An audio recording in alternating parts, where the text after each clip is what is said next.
Oi, pessoal, eu novamente. Bom, eu vou começar com a apostila 25.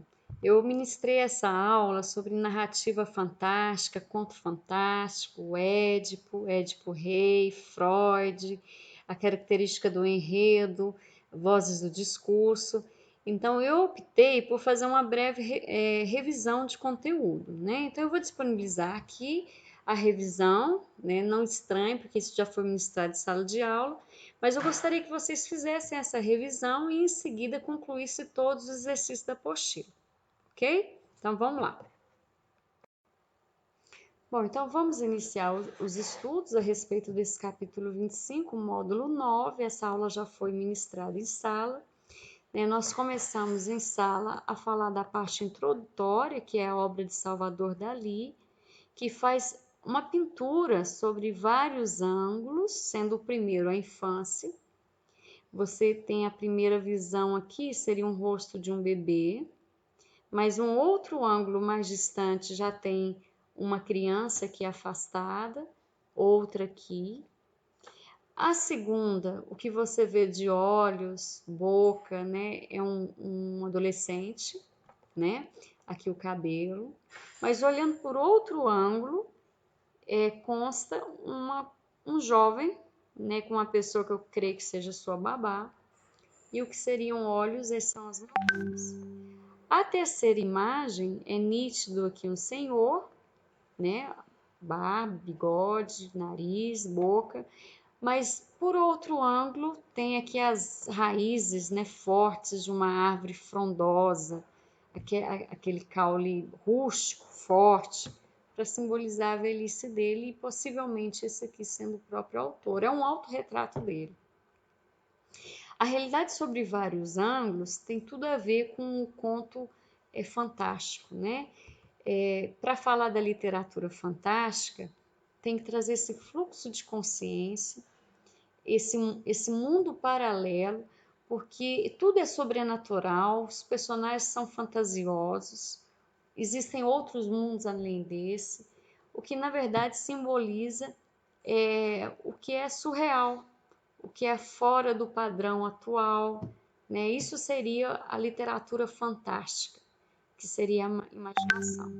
E entendendo de imaginação, né, tem outros textos, como por exemplo as Crônicas de Nárnia, riquíssimas, cada personagem com a sua emblemática, né, e, e minuciosa descrição.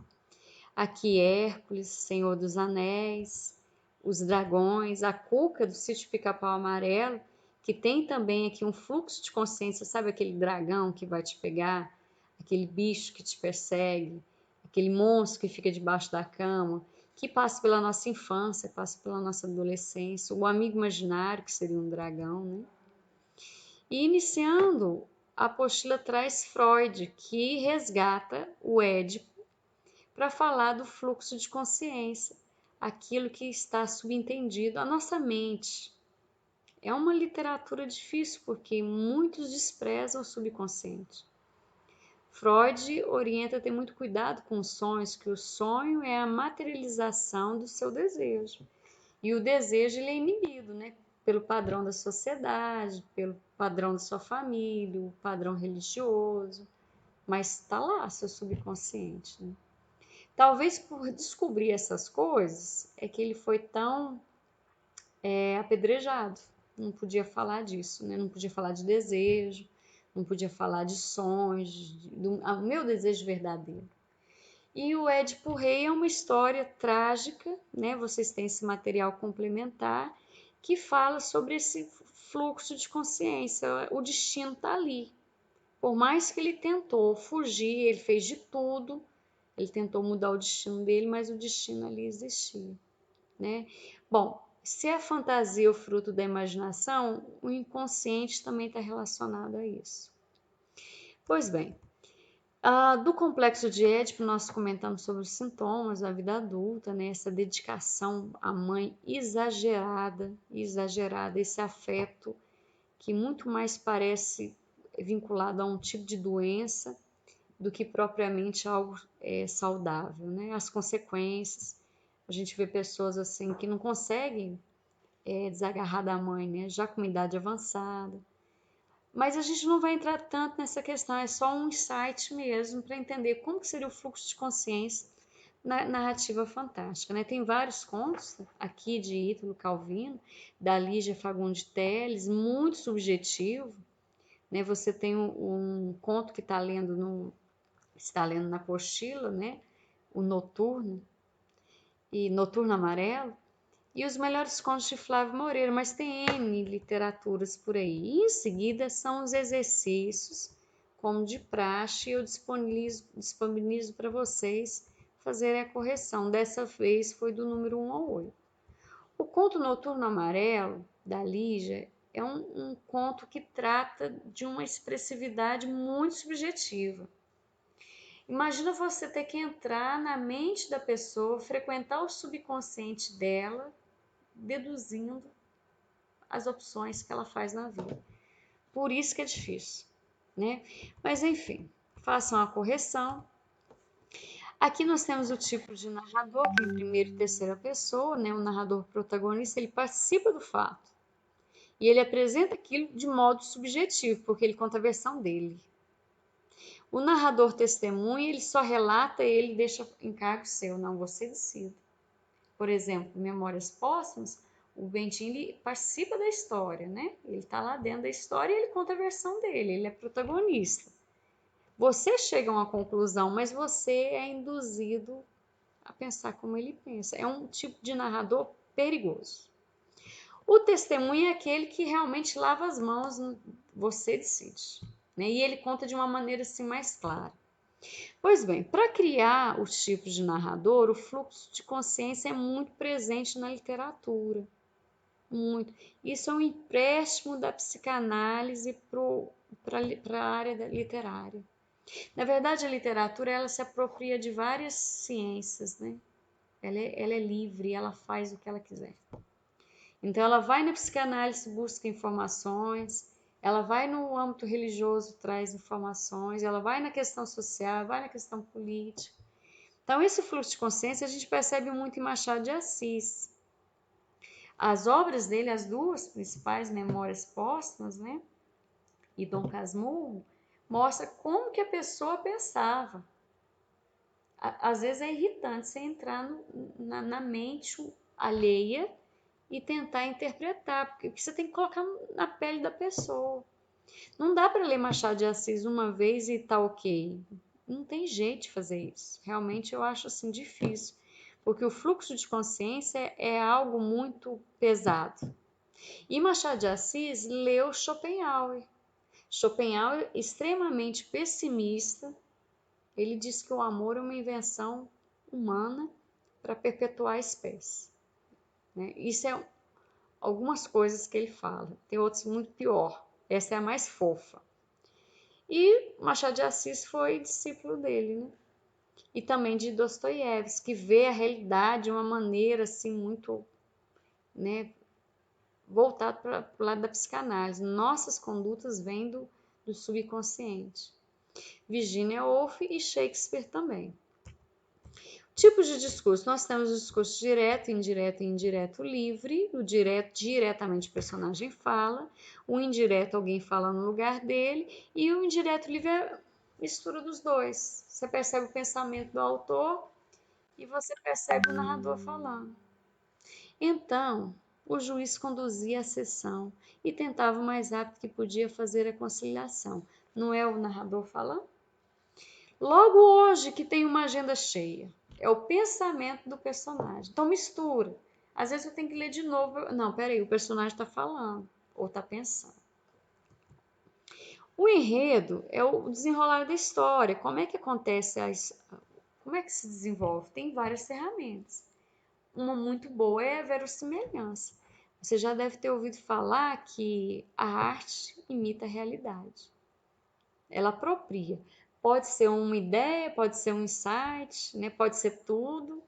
Então a arte pega aquele padrão ali, aquele comportamento, e ali ele desenrola de acordo com o que o autor pretende. A Capitu, por exemplo, é uma coisa cotidiana, né? um homem que duvida da fidelidade da mulher. Então é uma cena, um triângulo amoroso, tirou da realidade, não acontece isso todos os dias, e contou na versão dele, claro, uma versão muito tendenciosa, que só ele tem o direito de falar, né? Os outros acusados não têm direito. Pois bem, o enredo de uma narrativa tem um equilíbrio inicial, né? A história, o contexto, se apresenta o cenário, onde o conflito é uma coisa para resolver. Toda narrativa tem um conflito, senão não é narrativa. Vai ser outra coisa, vai ser poema, vai ser novela, vai ser artigo de opinião. Aí tem a complicação, né? Vamos dar uma complicada nesse conflito, ver um momento de, nossa, e agora o que vai acontecer? O mundo vai acabar, que é o clímax, e tem um fim. Esse fim, quando a narrativa é boa, e as narrativas fantásticas, é muito difícil ter uma ruim, muito difícil, porque ela surpreende. Você é envolvido ali pelo personagem, no final, bum, aquele efeito surpresa. Essas são as melhores. Mas pode ser trágico, como o Édipo Rei foi trágico, né? A profecia se concretizou. Ele se apaixonou pela mãe, teve relações carnais com a própria mãe. Isso foge do nosso padrão social, né? Foge. Matou o próprio pai. Todo mundo desconfiava, todo mundo tentou dar um jeito, mas acabou em desgraça mesmo. Bom, as técnicas para dar o enredo, nós temos esse fluxo de consciência que é o mental do personagem, né? O que ele sente, a angústia, o pensamento dele. O flashback é muito comum, dá a impressão que a história começa do meio. Começa do meio e fica voltando no passado, cena, para você entender o que está acontecendo. Bom também. Para contar uma narrativa, para desenrolar, tem os modalizadores temporais e de espaço. No passado, quando eu entrei na sala, hoje, ontem, o século passado, você tem que localizar a história, né, em um determinado período. Para me entender aquele comportamento silencioso da Capitu, sabendo que o livro foi escrito em 1886, 87, década de 80, século XVIII, né? E fica mais fácil. Aí eu entendo, né? Porque ela já devia ter mandado esse Bentinho às favas, se fosse hoje. Ela poderia ter mais alternativa, mais voz, mas não. Ele partiu de um senso histórico ali, de um contexto, aí fica fácil de entender a história. Não precisa botar fogo no Bentinho, mas é fácil de entender o pensamento dele, que realmente é um pensamento assim, machista. Ele pensou, a água parou. Típico de homem com fragilidade na masculinidade, né? Então, aí em seguida, parte 2, Noturno Amarelo, continua, vocês vão fazer a correção. Tranquilos, tá? Vou disponibilizar os exercícios. O enredo pode acontecer de maneira linear ou não. Linear é as ações seguidas, né? Sentei, levantei, fiz comida, dormi. Verbos de ação. O enredo psicológico não tem tanta presença de verbo, é um aspecto de pensamento.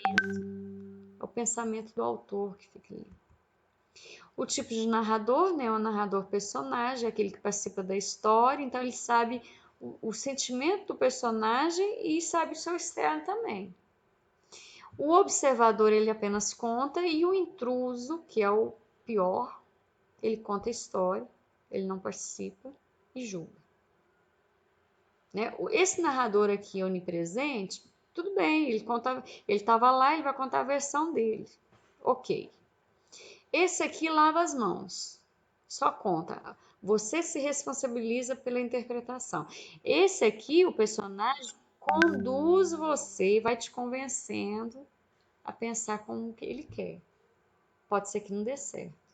Mas esse aqui não participa e julga, condena, faz posições, né? Enfim. Em relação ao tempo, tem um tempo histórico, que para no período histórico, né? O filme 1917 conta o período da guerra nessa década, né? Conta sobre a guerra. Pode ser de ficção, Pode ser concreto. Concreto é um recorte. Concreto não é histórico. Histórico é contar aquele período da história. Eu vou contar sobre o nazismo. O concreto poderia ser o Diário de Anne Frank. É o nazismo de pano de fundo, não é?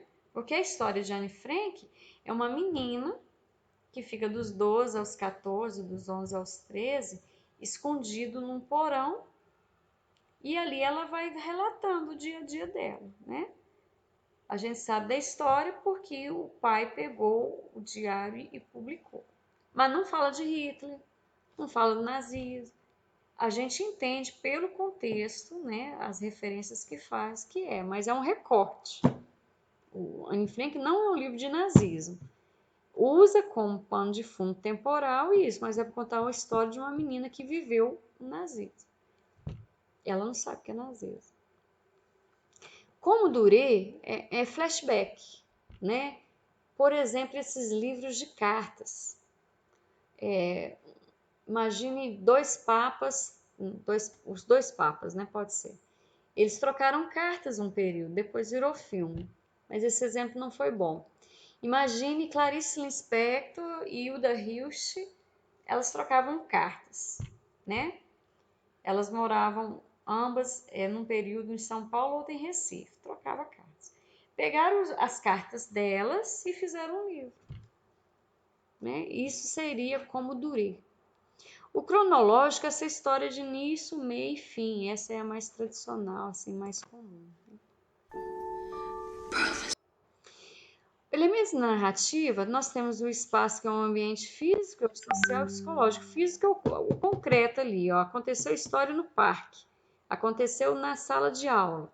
O social vai das relações. Imagine um ambiente físico, colégio marista. E imagine um ambiente social, o recreio, né? Um momento de interatividade. E o ambiente psicológico seria o que passa na cabeça do personagem em relação àquele ambiente. Por exemplo, o que significa para cada aluno ali no colégio o recreio? Para uns é momento de encontrar os colegas, para outros é momento de comer, para outros é momento de visitar outras salas, para outros é momento de ver a namorada, que é da outra sala, para outros é uma tortura, não aguento barulho. Então tem um significado mental, aquele ambiente ali para cada um, não é o mesmo. Os personagens, nós temos os principais, que é o protagonista e antagonista, os dois são principais. Só que protagonista é o legal, é o bonzinho, é o He-Man. O antagonista também é principal, só que ele é vilão, é o esqueleto. O antagonista, eu tenho uma certa paixão, sabe? Ele movimenta a história. O herói não quer nada com nada. O herói quer um barranco para escorar. Ele está lá de quadro na parede. Aí vem o vilão que traça tudo, que faz os efeitos, que causa, toca o terror, tal. O vilão é mais inteligente. O esqueleto é infinitamente mais inteligente que o He-Man. O He-Man é bom, é diferente. A característica dele, ele é nobre, ele é moralista, ele fica dando lição de moral. O esqueleto não tem esse valor. Ele tem uma inteligência que não é valor inteligência, né? Ele tem uma habilidade. Mas ele não tem valores éticos, morais igual o He-Man, são diferentes. Mas é ele que dá a vida narrativa. Senão seria muito chato. Sem o esqueleto, o He-Man ia colher lírios no campo, catar cerejas no bosque, sabe? Contemplar o sol. Legal, isso não é ruim. Mas a movimentação, o dinamismo, quem é responsável é o antagonista, o vilão, que vai lá para bagunçar. Né? Os personagens secundários, uma classe assim inferior, mas tem toda a importância, porque alguém tem que morrer, e esse morrer as pessoas não podem sentir falta, né? Alguém tem que ir lá levar alguma coisa pro herói, alguém tem que falar o que o vilão falou pro herói, esse tipo de coisa. Então eles têm uma fundamental importância para amarrar a história. Enquanto os personagens, a gente tem três, e o indivíduo é aquele que tem uma característica marcante, captou, olhos oblíquos dissimulada. Olho oblíquo, sabe aquele olho grande, amendoado, caído assim de peixe morto? é o olho da Capitu, é feio, falando de um padrão. Não é um olho bonito, mas tem um charme, sabe? Tem aquela beleza própria, marcante. Não é beleza padronizada. A beleza padronizada é sem graça. Um dia vocês vão lembrar isso que eu tô falando, é sem graça, né?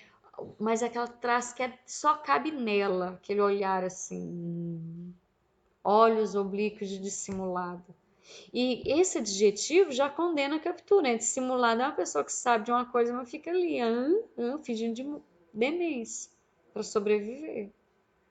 Ele estava acusando ela quando fala esse adjetivo. A caricatura, quando você pega as características de um personagem, por exemplo, o Chicó do Auto da Compadecida, e exagera.